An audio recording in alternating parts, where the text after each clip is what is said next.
سید محسن رضا نقوی کے طویل کامیاب کریئر کا مختصر حوالہ آپ نے جانا. ہمارے ساتھ موجود ہے ہمارے نمائندے عثمان خان. عثمان خان بتائے گا, ہم نے اپنے ناظرین کو بتا دیا, آگاہ کر دیا اس اہم خبر سے کہ سید محسن رضا نقوی اب نگراں وزیر اعلیٰ پنجاب ہوں گے. میں جوائن کیا سینئر تجزیہ کار سلیم بخاری صاحب نے, اور میاں طاہر صاحب بھی ہمارے ساتھ موجود ہیں. میاں طاہر صاحب کی طرف چلتے ہیں, ان سے بات کرتے ہیں. میاں طاہر صاحب, یور ٹیک سر. جی ماشاءاللہ, بڑا اچھا فیصلہ ہے, بڑا لائق تحسین فیصلہ ہے, اور خاص طور پہ میں چونکہ ان کو ذاتی طور پہ جانتا ہوں تو میں کہوں گا کہ ایک جوان سال, ایک خوبصورت, ایک نوجوان سے مراد جوان سال, جوان ہیں, اور عزم اور حوصلے والے, محبت کرنے والے, درد دل رکھنے والے, تجربہ کار, اور کسی قسم کا کوئی کمپلیکس نہیں ہے. یعنی کہ سب دنیا دیکھ چکے ہیں, امریکہ سے لے کے ہر جگہ تک, اور کام بھی کیا انہوں نے ہر اعلیٰ جگہ پہ, ہر اعلیٰ سطح پہ. ان کی ملاقاتیں, ان کے تعلقات, سب کچھ ہے.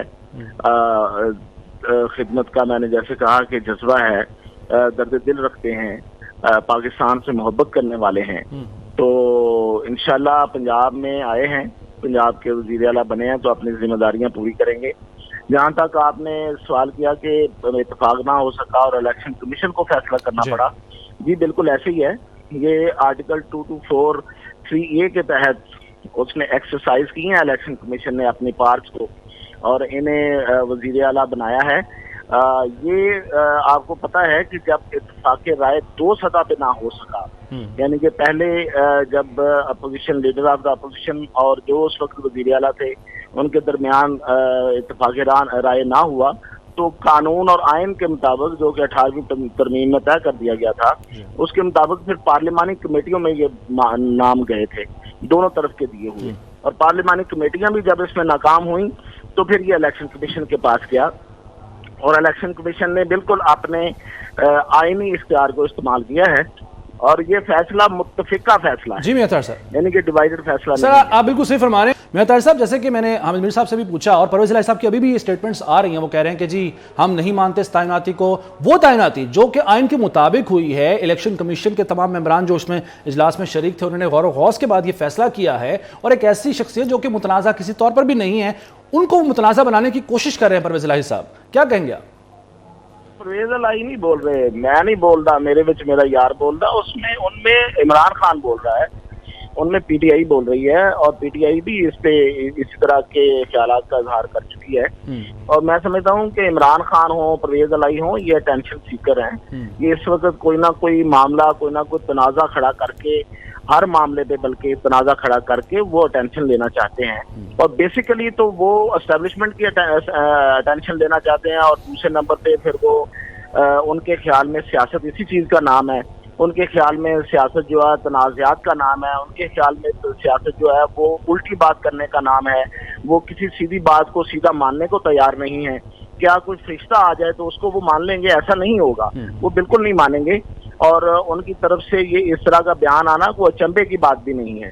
اب یہاں تک بات یہ ہے کہ وہ جا سکتے ہیں, لیکن قانون آئین جو ہے اس میں جو طریقہ کار ہے وہ پورا ہو چکا.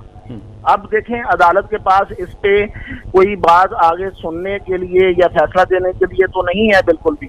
اب چلے جانا, محض عدالت میں چلے جانا, اس کو چیلنج کرنا, اس کی خبر بنانا, اور پھر خبروں میں رہنا, اور اسی طرح کے بیانیے بنا کے, ماضی میں بھی ایسے ہی ہوا ہے کہ ایک ایک چیز پہ جو بڑی سیدھی بات تھی اس کو بھی الٹا کر کے اس پہ انہوں نے بیانیہ بنایا, اور اس بیانیے کو اپنی سیاست کے طور پہ استعمال کرنا, اور اس کو اپنے آپ کو سیاست دان ثابت کرنے کے لیے یہ سب کچھ کرنا. تو یہ پرانا وتیرہ ہے, ایک اور کر کے دیکھ لیں, اس سے کیا فرق پڑے گا. لیکن بات یہ ہے کہ الیکشن جو ہے, اگر آپ کی اپنی نیت صحیح ہے, اگر آپ الیکشن کروانا چاہتے تھے ٹائم پہ, دیکھیں پہلے اسمبلی توڑ کے آپ نے کون سا کارنامہ کر لیا ہے, اسمبلی توڑی ہے. اب اگر اس پہ بعد میں یہ سوال آئے گا جب کہ جناب اگر پنجاب اسمبلی میں الیکشن پہلے ہو گئے اور بعد جو فاز ہے اس میں بعد میں ہوئے, تو پھر شفافیت پہ سوال اٹھے گا. تو کیا یہ عمران خان نے خود کام نہیں یہ کیا؟ شفافیت کو داغدار کرنے کی حرکت یہ خود نہیں کی کہ انہوں نے 2 اسمبلیاں توڑ دی اور باقی 2 اسمبلیاں صوبائی اسمبلیاں موجود ہیں اور وفاق میں بھی موجود ہے، اور اگر ان 2 اسمبلیوں میں الیکشن ہو جاتا ہے اور باقی میں بعد میں ہوتا ہے تو میاں طاہر صاحب بالکل ٹھیک ہے سر، نہیں آئے گا؟ بالکل ٹھیک کہہ رہے ہیں آپ۔ میں ناظرین ہمارے یہ پریس ریلیز بھی جو ہم دکھا رہے ہیں اس وقت اسکرینز پر جو کہ جاری کی گئی ہے الیکشن کمیشن کی جانب سے سید محسن رضا نقوی کے بطور نگراں وزیر اعلیٰ کے طور پر، وہ بھی ناظرین دیکھ سکتے ہیں۔